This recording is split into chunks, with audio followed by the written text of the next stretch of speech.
Neither and I have record encarna is he has got a vegetable garden.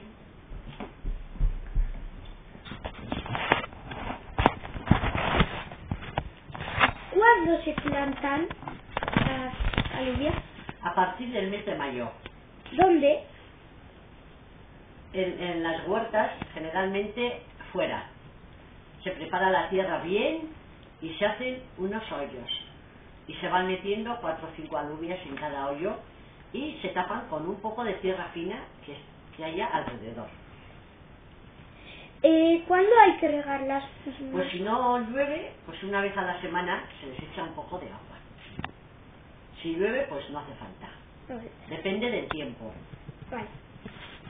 ¿Cuándo se hacen ya todas las alubias? Y luego pues, que la recolección se empieza a recolectar pues, en julio y el mes de agosto. Generalmente el mes de agosto cuando es la mayor producción. Pues orain encarna esan diguna erakutatuko dugu.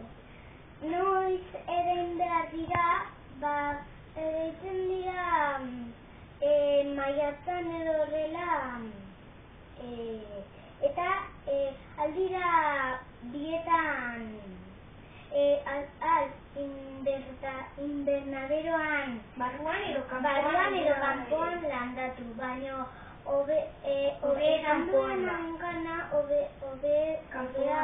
dela kanpoan. Gero landatzeko oio batzuk egin behar dira eta 4 edo 5 baba sartu. Gero ez dira asko ureztatu behar, hori da